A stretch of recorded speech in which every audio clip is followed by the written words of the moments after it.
Thank you for joining us today at Miniature Wargaming Labs, and today I'm going to put together a Death Maiden for Warhammer 40k's Necromunda game set. And so this set just came out.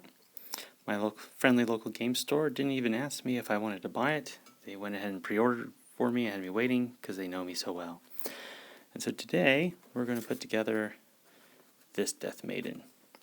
So the way we're going to start is, you can see I have my tray with raised lip. Necromunda bits are really tiny, and you will drop them, so you want a tray to catch them. If the tray fails, wait for the bit to finish landing. Hold perfectly still, then form a circular search pattern around where you're seated. Start with your clothes, because oftentimes they'll stick into your lap. If not, and they're a carpet, they can bounce about. I normally have them go about 3 feet away. Hardwood floor, you're looking at 4 to 5 feet that they can bounce and roll. Just start your circular search perimeter and build out from there.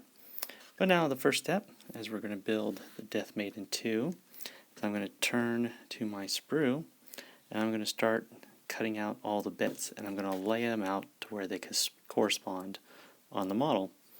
So I'm going to get my really sharp tweezers, and I'm going to put the flat of the tweezers to the model, and this is to prevent mushrooming of the plastic. And I'm just going to give it a quick little snip.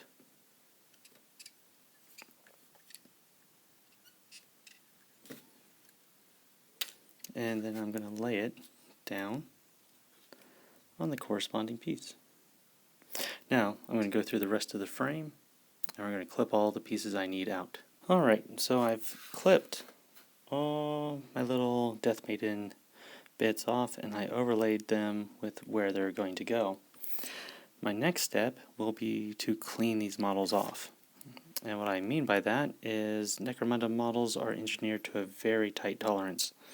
So these little nubs that you can find on the torso that are left from separation from the frame, sometimes my clippers can't get tight to the model just due to the level of detail in the sculpt, but I want it perfectly smooth, because you never know when that little nub protrusion will prevent some other piece from fitting perfectly in. And a lot of these models, if it doesn't fit perfectly in, it's not going to look right when it's done and when it comes time to paint. So what I do is I trim them off, and thank goodness I had my tray there. I caught that bit. So what I can do is I can also use this as a chance to clearing off some of the mold lines, either using the flat of my blade, like that, or by using a metal file. Escher models are not always the best ones to use with metal files, just because the level of detail is so fine on these models that the file might destroy more of the detail than it's going to reveal by removing that mold line.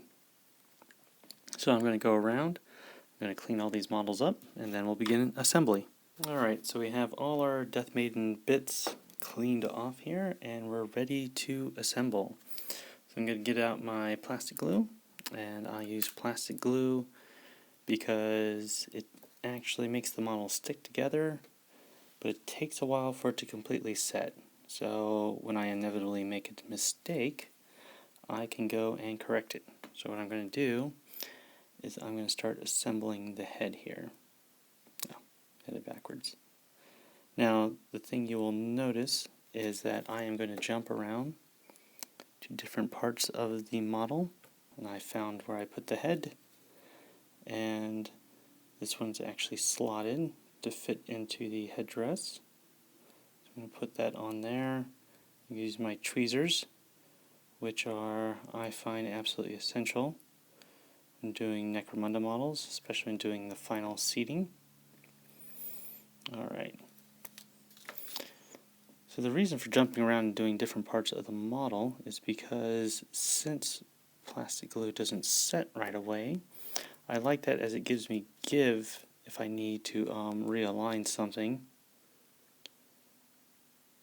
But if I try to assemble a bunch of stuff at once, it'll all start rolling apart. See, like that, it's starting to separate from the headdress. Gotta be gentler. There we go. So I'm not going to touch her for a while. Next I'm going to start, well, it's really kind of tough because so much of this model is linked together. Alright, let me start with the arm then.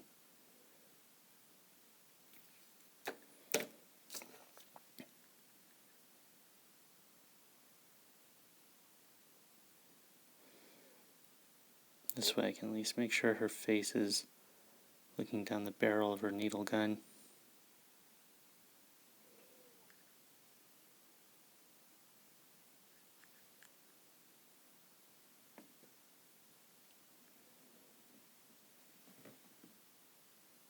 Yep. Just do a quick comparison, make sure I had it in the right place. There we go.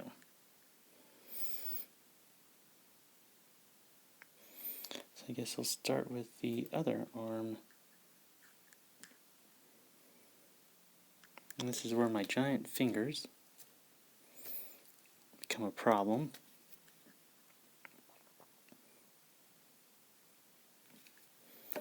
And that's kind of a joke, because I have tiny, slender fingers. And still, it can be tough doing these little guys. So I'm going to try to do...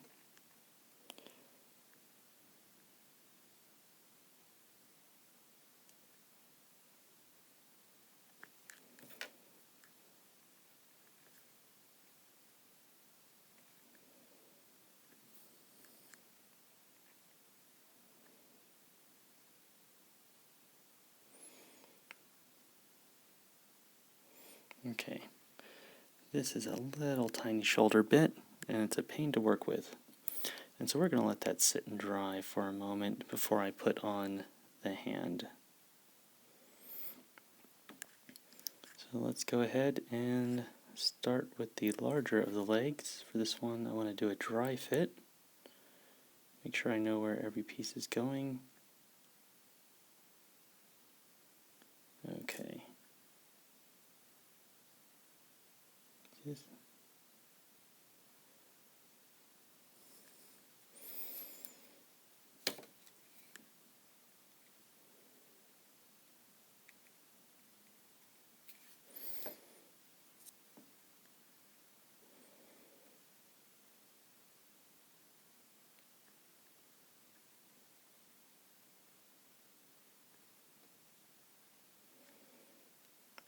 Okay, so that's sat in there really nicely.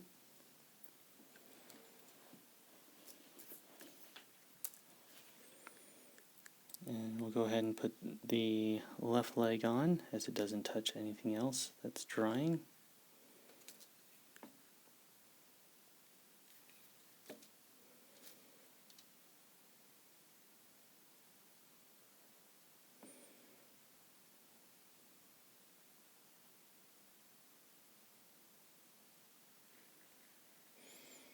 Alright, now the plan's coming together. Alright, now we're going to do, see there's this little gap right there in the model, and that's taken up by this little tiny piece of decoration. Let's go ahead and get some glue in there.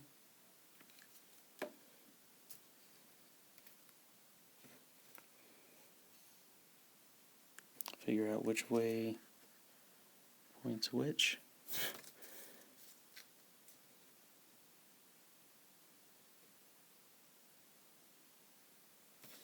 Alright, now I'll use our tweezers to settle this into place.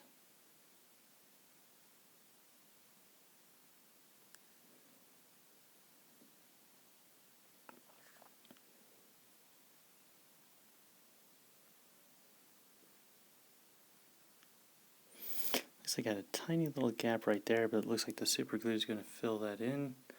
And when I prime it, you won't even notice it. Okay.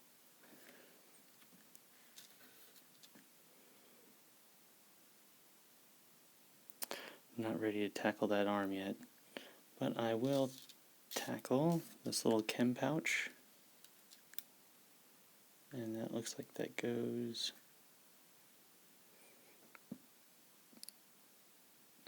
over here somewhere.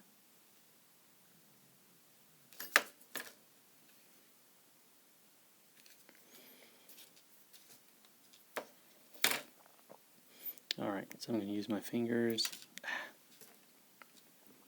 kind of drop it in place.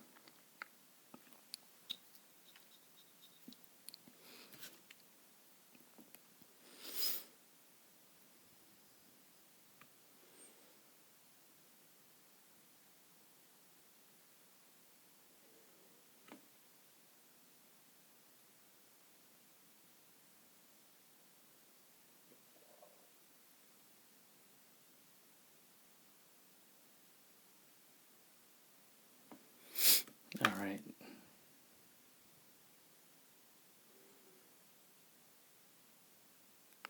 Make sure it looks like it's actually hanging off her belt, not just randomly stuck to her side like I threw it on there. I'm going to make it look intentional. Alright, now we're ready to do the little tiny hand.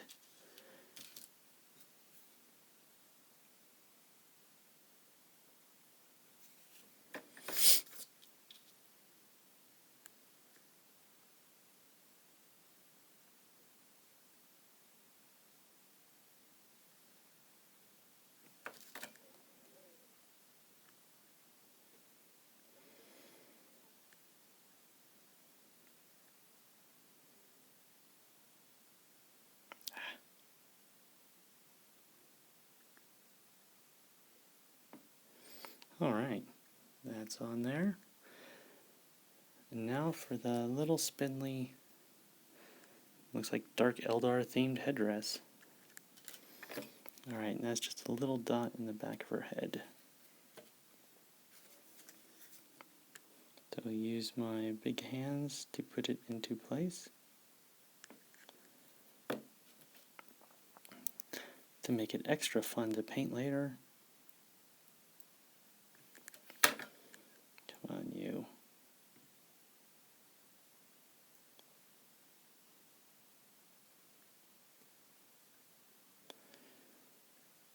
Alright, well.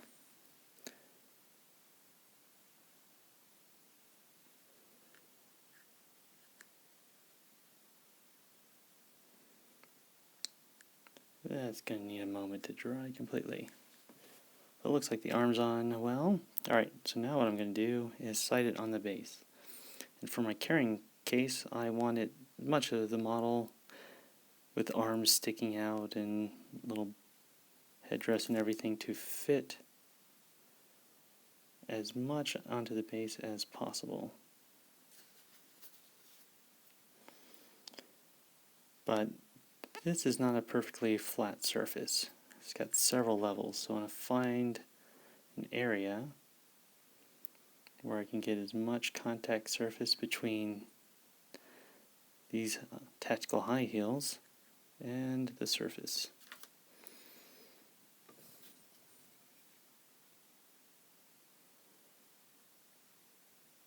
If some of you are wondering why she's running around in tactical high heels, remember, this character is a reanimated corpse, in essence, so she can do whatever she wants. Paint him up as Manola Blahniks or something.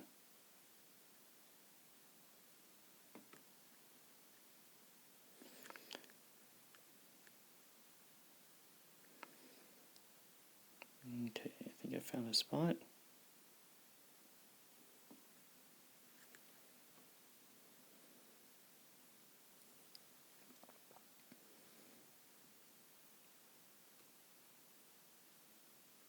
Alright, that's looking pretty good. Ooh, tipping. So much tipping. Alright, we're going to call that a day at Miniature Wargaming Labs. Thanks for joining us as we try to assemble this fiddly little model, and we'll see you next time.